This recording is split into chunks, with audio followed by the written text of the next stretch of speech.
Bienvenidos a este taller. Les habla Juan Luis Rendón y con Ernesto García tendremos el gusto de seguir conversando acerca de la pedagogía, la escuela y sus retos. Ya, este es nuestro programa 11º. Estamos muy contentos y muy contentos también por la respuesta que tuvo la entrega especial que preparamos para ustedes la semana pasada con el invitado Cristian Gómez. Tuvimos respuestas muy significativas que me referiré a ellas, pero para cerrar el programa. Y bueno, entremos en materia. Pero antes de internarnos en la pregunta que he preparado para hoy, quiero leerles el siguiente fragmento que es tomado de una obra que es muy importante para nuestra investigación alrededor del lenguaje y sobre todo el lenguaje, lo que pasa con el lenguaje en la escuela, que es una obra que se llama Oralidad y Escritura, de Walter Ong. En la página 80 y piquito, no me acuerdo en este momento y no tomé nota, dice que afirmar que la escritura es artificial no significa condenarla, sino elogiarla. Las tecnologías no son solo recursos, sino también transformaciones interiores de la conciencia y mucho más cuando afectan la palabra. Tales transformaciones pueden resultar estimulantes. La escritura da vigor a la conciencia. La alienación de un medio natural puede beneficiarnos y de hecho, en muchos sentidos resulta esencial para una vida humana plena.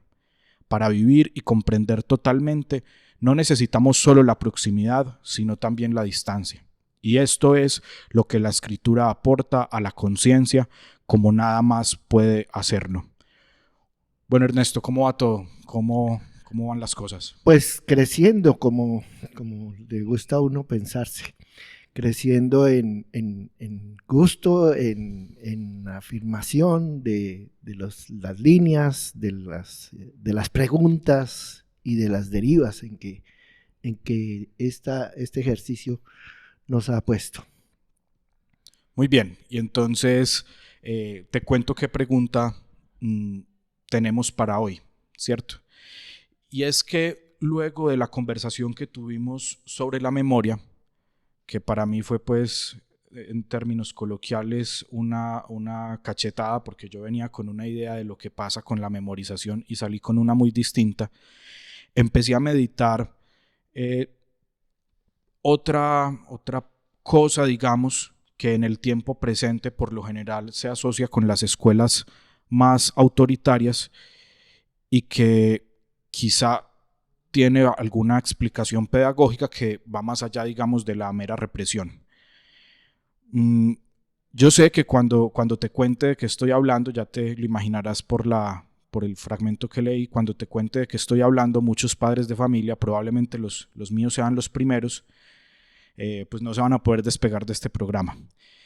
Y es que quiero preguntar por la caligrafía, por el ejercicio de escribir a mano, porque es que es un hecho que, pues, o sea, todos los que hemos pasado por un aula de clase durante algunos años, recientemente hemos visto cómo las letras son cada vez, las letras de nuestros muchachos son cada vez menos claras y sobre todo como menos fluidas, como menos propias. Y entonces empecemos entremos por ahí, es decir, esto que está pasando, que cada vez hay un régimen más débil sobre el entrenamiento de la caligrafía y sobre la construcción de un grafo propio, ¿esto es una liberación o es una pérdida para lo que ocurre para la escuela, para la enseñanza? Tú sabes que yo me prohibí en absoluto, hace muchos años, casi siendo adolescente, me prohibí en absoluto pensar el presente como todo tiempo pasado fue mejor. Y me impuse pensar ese presente en términos de qué trae para el futuro, no para el futuro mejor, etc. Y ese tema el tema de la caligrafía en particular, fue objeto predilecto, casi que de lo más íntimo de la investigación mía y del grupo con quien tuve la ocasión de vivir esa pasión, la investigación sobre el método subjetivo de la lengua escrita. De hecho, y te corrijo un poquito en la cita del texto. El texto de Walterón no se llama oralidad y escritura, se llama oralidad y escritura, las tecnologías de la palabra. Y de hecho en ese texto hay no me acuerdo si es la última parte, con varios capítulos, sobre el problema de la mecanografía.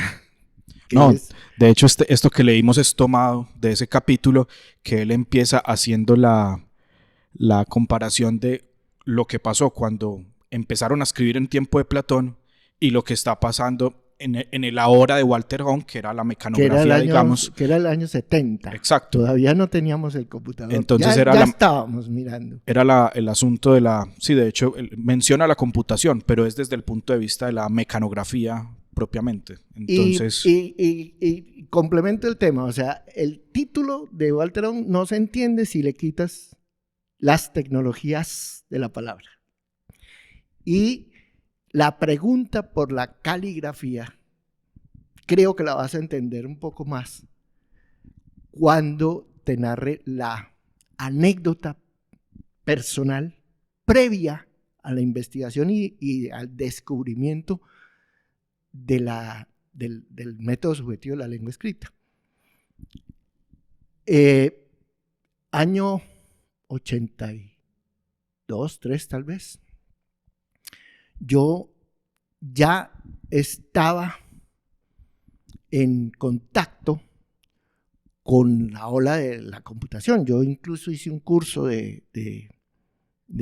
para perforar tarjetas. Pocos días antes de que me hicieran el honor de contratarme como maestro de problemas individuales del rendimiento escolar en el Externado de Colombia, pocos días antes vino un vendedor a mi oficina y me contó que podía venderme un computador personal, que eso era la ultra vanguardia, computador personal que por supuesto implicaba estar en el escritorio, etcétera, ni hablar de portátiles. Y bueno, estaba yo en eso cuando, en efecto, al vincularme al externado, la universidad inauguró su sala de sistemas. ¿Y cómo era su sala de sistemas? No me acuerdo, 35 o 50 computadores personales. Recuerdo que eran marca Wang, todavía no existía Microsoft, no existía Word. Los marca One eran DOS puramente y había un aplicativo para aprender, para escribir, para el procesador de texto, se llama el Word Processor, efectivamente. Y como inauguraron su sala de sistemas, ¿con qué la inauguraron? Pues invocando a todos los maestros, todos de tiempo completo o catedráticos o recién vinculados o antiguos, a que pasaran a la sala de sistemas a aprender Word Processor y Excel. Eso fue lo que nos enseñaron. En la primera sesión, después de cuando nos instalaron y nos enseñaron, después de esa sesión, recuerdo que llegué a mi casa y le conté a mi esposa, esto me cambió la vida. Es como si al fin mis manos quedaran conectadas directamente con el cerebro para producir los textos. Yo toda mi vida desde chico tuve problemas justamente de caligrafía. En ese momento yo ya sabía que esos problemas de caligrafía eran problemas graves. alojados literalmente en la estructura funcional del cerebro. Y en mi caso particular, ya yo le decía hiperactividad. ¿Por qué? Porque lo que yo sentía al tener que escribir a mano era que la mano era demasiado lenta y no era capaz de seguir mis instrucciones. Yo como muchacho, cuando a los 10, 11 años, que fue la gran crisis de mi caligrafía, antes incluso a los 9 años tal vez, tuve la fortuna de ver a mi mamá escribiendo en una máquina de escribir en ese entonces. Y quedé fascinado y le pedí a mi mamá que me enseñara a escribir la máquina, de manera que yo desde quinto grado todos mis apuntes de la escuela los hice literalmente de memoria, porque yo tenía que memorizarlo para después encontrar el espacio en donde la mecanografía no molestara a mis compañeros. Entonces yo tomaba las notas después de clase y de memoria, porque no podía hacerlo en la clase, porque acuérdese que la mecanografía pues suena mucho. Me estoy alargando, pero creo que vale la pena, porque es literalmente una investigación en mi propia carne, la que me llevó al empezar el método subjetivo de la lengua escrita, porque cuando empezamos no conocíamos el trabajo de Walter Ong. El trabajo de Walter Ong, el libro de Walter Ong, lo llegó a Bogotá en el diciembre en el que nosotros ya habíamos terminado la investigación. Y nos tocó otra vez volver a pensar todo, ¿sí?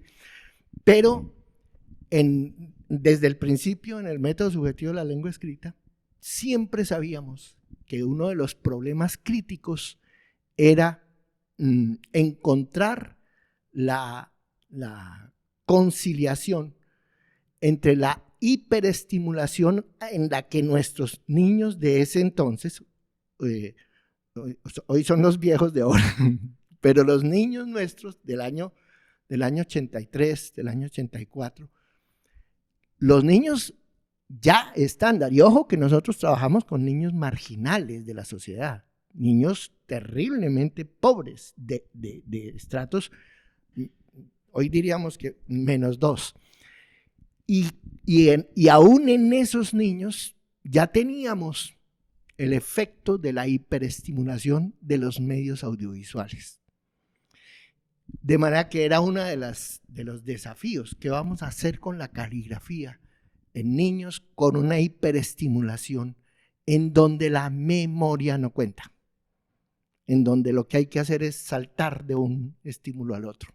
Eso es lo que luego en los años, ya en los años 80 se llamaba hiperactividad. Nosotros, en realidad nosotros en la facultad como estudiante lo llamábamos hiperquinesis, pero es eso, es la sobreestimulación del cerebro que, digámoslo así, entra en cortocircuito literalmente con la habilidad, la posibilidad de la mano de seguirle el ritmo. El cuento viene finalmente a que desde el principio nuestro propósito expreso y validado empíricamente es que todos los niños en su invención del alfabeto deben inventarlo en ¿cómo se llama? La cursiva, en letra, en ese entonces, y todo el mundo le dice en letra pegada. Y eso fue escándalo, porque lo moderno era la letra despegada, justamente. Empíricamente demostramos que es el mejor camino. Ojo, año 82, 3, 4 y 5. Hoy día, falso. Hoy día, falso. Y ojo, no renegamos, sabemos que el problema de la caligrafía es decisivo para la construcción de la disciplina de la razón.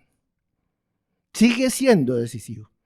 ¿Cómo lo hacemos en chicos para quienes la caligrafía? De hecho, en el año 97 tal vez publiqué un texto muy hermoso para mí por lo menos, que se llama Enseñar a leer y escribir en tiempos de Internet, en donde abordo un poco ese problema. Los niños del siglo XXI, estamos hablando del año 97, ya nosotros lo habíamos verificado. Y hoy día en los maestros que se acogen a los principios y los postulados del método subjetivo de la lengua escrita, han aprendido que es muy importante que ellos, a la hora de la iniciación de la iniciación de la escritura, que por otra parte no es lectoescritura, es escritura, es lo más difícil para un niño, la escritura, para toda la gente, pues por esa razón, porque te conecta con un circuito que llamamos memoria y, ojo, que llamamos lenguaje interior, que es muy difícil de manejar. Los maestros que hoy día siguen fieles a los principios y postulados del método subjetivo de la lengua escrita, a pesar de que ya está superado por la realidad. Ya yo no le recomiendo a ningún maestro que aplique el método subjetivo de la lengua escrita hoy, pero sí que estudie un poquito los principios y los enfoques teóricos. ¿Y qué pasa? Lo que puedo recoger por los reportes que tengo, o los comentarios, o lo que veo mismo en las aulas, es que los maestros de hoy, los más vanguardistas, los más atentos a los procesos de la infancia, no de sus niños, de la infancia del siglo XXI,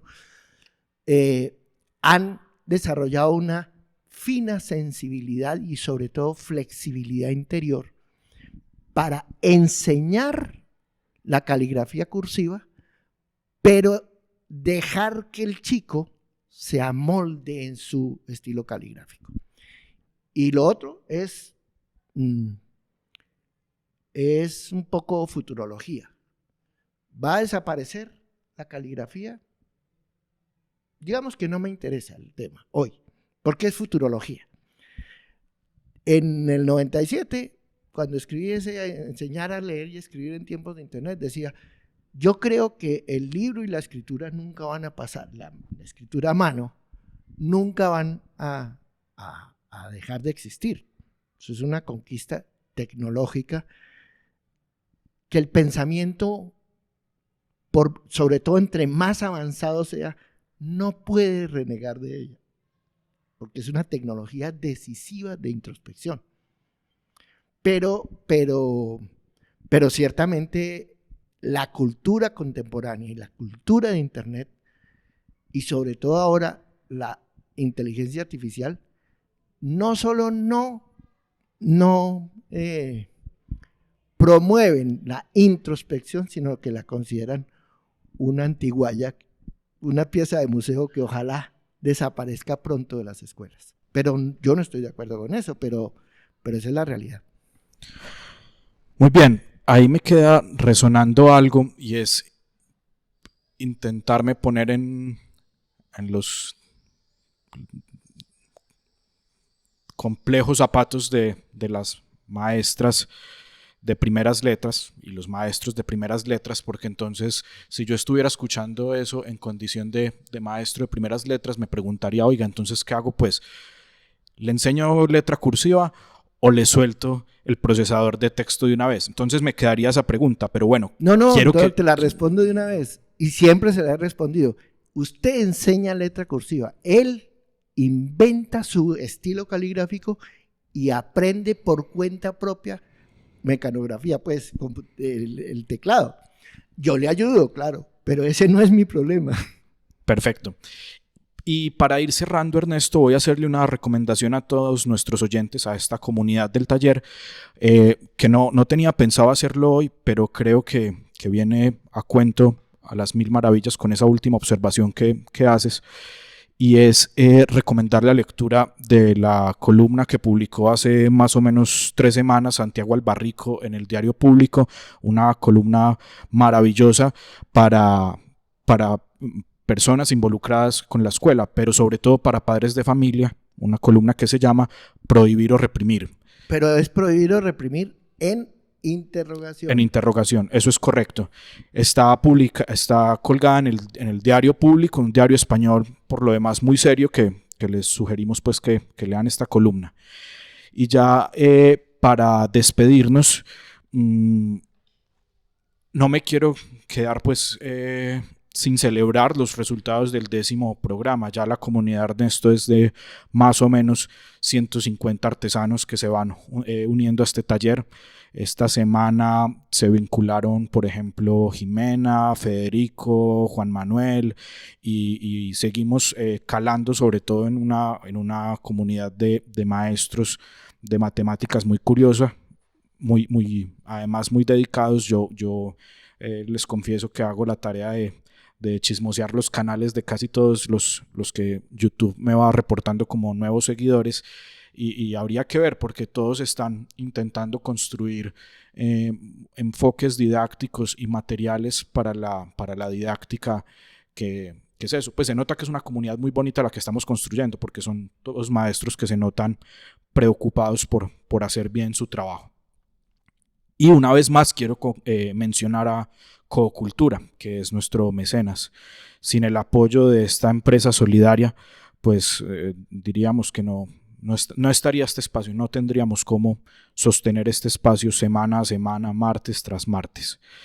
Les cuento que el viernes pasado, el viernes que acaba de pasar, estuvimos participando en el foro educativo del municipio de La Estrella. También les estaremos contando los resultados de esta experiencia más adelante, y donde podrán consultar la ponencia que hicimos, porque ahí también se salieron a flote algunas experiencias muy interesantes que vienen ocurriendo aquí en nuestro territorio más próximo, más local. No olviden pues que si les gustó este programa, nos ayudan mucho marcando el botón de like y suscribiéndose al canal. Y una última invitación, que es la más bonita, porque yo creo que lo importante es que la comunidad la hagamos entre todos y no le dejemos ese trabajo al algoritmo sesgado. Y es que, bueno, si le gustó esto, compártaselo a alguien que usted piense que también pueda disfrutarlo. Con uno solo que se lo comparta, ya estamos haciendo una comunidad orgánica, una comunidad viva, y no simplemente una cifra que va creando e inflando el algoritmo. Nos soñamos, reitero, que este espacio sea cada día más conversado con todos ustedes. Así, por ejemplo, la semana pasada recibimos un comentario muy punzante de Iván León a nuestro 10º programa, que contestamos, y que siempre esos comentarios son muy interesantes porque nos obligan a avanzar en el discurso. No sé, Ernesto, si quisieras hacer un último comentario final ya para cerrar por hoy. Bueno, ya me pego a esa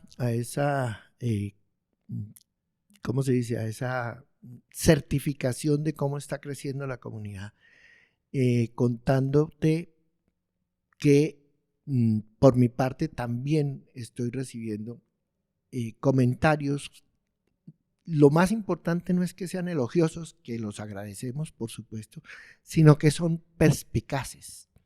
Comentarios como, bueno, ¿y cuándo van a empezar a mostrar ejemplos de lo que usted está diciendo, etcétera? Como esas cosas son para nosotros, y para mí en particular, han sido de lo más estimulante. Muy bien. Esto fue el taller, y los esperamos el próximo martes con una nueva pregunta para labrar.